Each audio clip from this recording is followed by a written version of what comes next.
Star 80, la suite. Parce qu'il y avait besoin d'une suite. La suite, donc, toujours réalisée par Thomas Langman. Voilà, toujours avec Richard Anconina et Patrick Timsit dans les deux rôles principaux. Cette fois-ci, ça se passe des années après la tournée.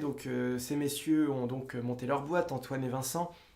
Enfin, ils ont fait leur boîte de production et ils partent en vacances avec l'équipe de la tournée pour prendre une petite pause bien méritée. L'ennui, c'est que leur comptable leur a volé toute la caisse et leur a laissé des vilaines dettes dont il n'a jamais parlé à ses supérieurs qui sont donc Antoine et Vincent. Ils se cassent, ils donnent plus de nouvelles et donc la maison de production qu'ils ont créée de la tournée Star 80 est en redressement judiciaire. Seule solution pour trouver l'argent et rembourser tout ça, c'est de faire un méga super concert au Stade de France. Voilà, ça se termine là. Vous verrez donc que le scénario, là, comme ça, même raconté comme ça, n'a vraiment pas avancé d'un poil et on vous resserre vraiment la même soupe. Bon appétit à ceux qui en veulent. Donc ouais, chapeau. Franchement, là, c'est... Le mec, c'est un génie, Thomas Langman. C'est... Bravo, bravo, mec. Franchement, chapeau. Putain, c'était nul d'une force. J'ai bien aimé le premier. Allez, on va en parler un peu. Star 80 en 2012, j'étais allé le voir au ciné, j'avais trouvé le concept sympa. C'était un produit dérivé de la tournée, peut-on dire, hein. Voilà, Star 80, le film. Et là encore, on pouvait se poser même la question, je pense, à cette époque-là. Était-il nécessaire de faire un film en rapport avec la tournée au même moment? La réponse, c'était pas forcément, mais le film était pas trop mal. Et franchement, je l'ai trouvé plutôt réussi à certains aspects. Il y avait de la nostalgie, il y avait des années 80, des chanteurs sur scène, une bonne histoire de fond. Il fallait évidemment pas que tout le film soit centré uniquement sur la tournée et chose réussie, il ne l'était pas. Donc voilà, on avait une bonne association des deux, un scénario qui part avec des personnages fictifs dans une aventure qui se passait en vrai avec des personnages, des acteurs qui reprenaient leurs personnages, voilà, des chanteurs des années 80. Donc c'était vraiment une bonne recette, moi j'ai trouvé, c'était... Je vais peut-être redresser un peu le micro vers moi, juste ça, hop là. Donc ouais, c'était vraiment pas nécessaire, mais au moins c'était enrichissant.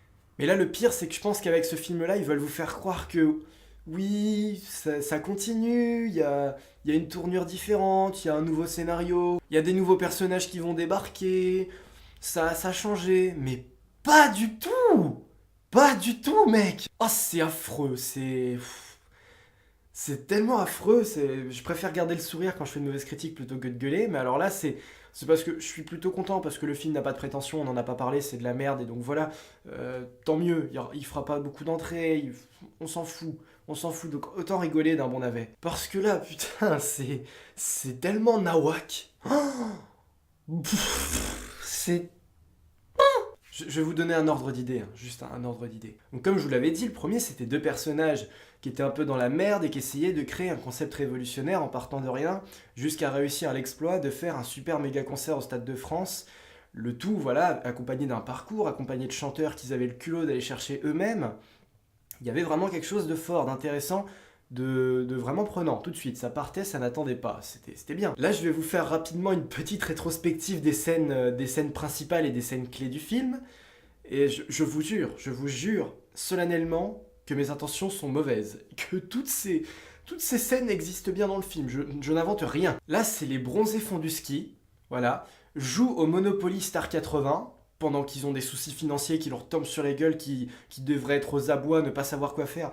Ils font des soirées ou jeux de société où ça chante. Enfin voilà, ça c'est des faux prétextes pour les faire chanter dans le film. Pendant ce temps-là, t'as Patrick Timsit qui laisse son fils tout seul dans sa chambre, son fils en pleurs qui veut rester avec son papa, lui dit ah excuse-moi petit mais je dois travailler, hein, je dois aller avec mes chanteurs bosser. Putain t'es sérieux mec, tu vas faire une soirée jeu de société à côté? C'est ça ce que t'appelles bosser. Donc ouais, au détour d'une partie de Docteur Maboul, après on fête l'anniversaire d'Antoine, toujours au chalet de Courchevel, où tous les chanteurs vont être là, vont être présents, il va y avoir une petite chanson. Donc ouais, on passe de scènes de concert dans des zéniths à des scènes de concert autour d'une raclette. C'est voilà, pourquoi pas, oui, bien sûr, oui. Et quand on a fini de chanter, bah on va prendre l'air sous les étoiles, dans la neige, posé bien au creux d'un bon petit fauteuil, et puis on va rouler un petit pétard avec Jean Schultes, ouais. C'est une bonne idée. Et puis on réutilise bien aussi exactement les mêmes gags que dans le premier, hein, bien sûr, avec Cookie Dingler qui va rester enfermé dans une chambre froide cette fois-ci. Dans le 1, il restait enfermé dans les couloirs de l'hôtel et il était à poil. Là, il va rester enfermé avec Jean-Marc Généreux dans une chambre froide et ce con va pas se rendre compte qu'en fait la porte était même pas fermée à clé. C'est ça qui fait que je perds pas le sourire. Je me suis pas marré du tout comme une baleine, hein. C'est pas un film extrêmement drôle, mais j'étais tellement. C'était désopilant, tellement c'était. Ils étaient au désarroi. J'ai eu pitié. J'ai eu pitié dessus. Putain, vous en êtes là, quoi. Vous en êtes vraiment là. Il y a tellement pas de conviction dans ce film. Qui va y croire, sérieux? Qui y a cru? Les chanteurs se sont bien marrés. J'ai vu des gens qui ont bien rigolé pendant le tournage, mais parce qu'il y avait des petites vacances au ski, je pense. En dehors de ça, hein, les scènes de ski, tout ça.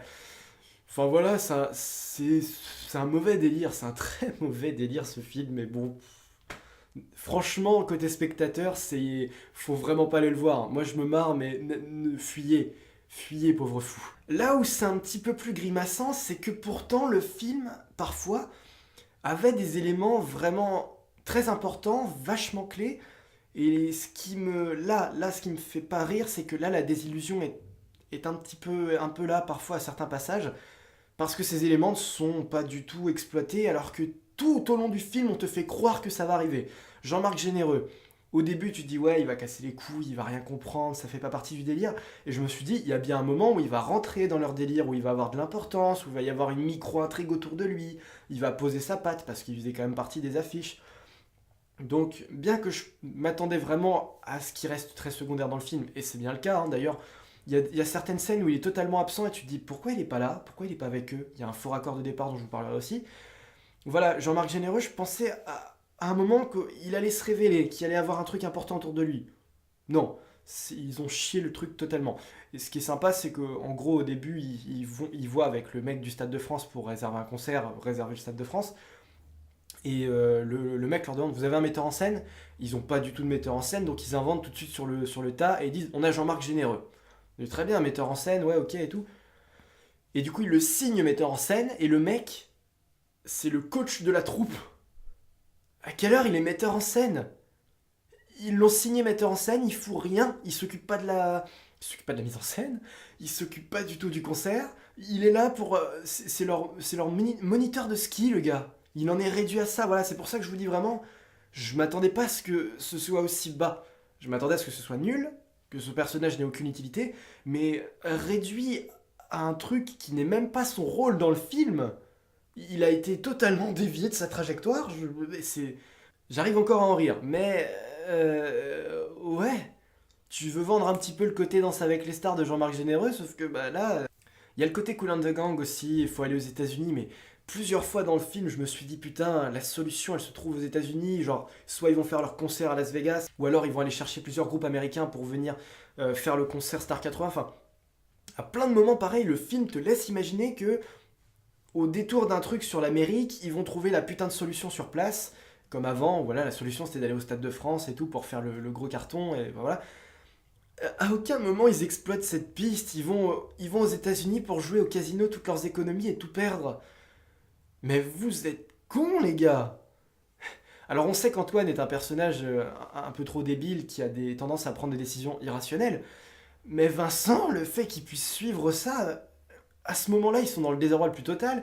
Ils ont perdu leur date au Stade de France, tu sais même pas pourquoi. Ça, c'est l'élément scénaristique qui vient foutre la transition, mais tu sais même pas d'où ça sort, tu sais pas pourquoi ni comment. Ils l'avaient le Stade de France, il y a un coup de fil. Ah, vous l'avez perdu.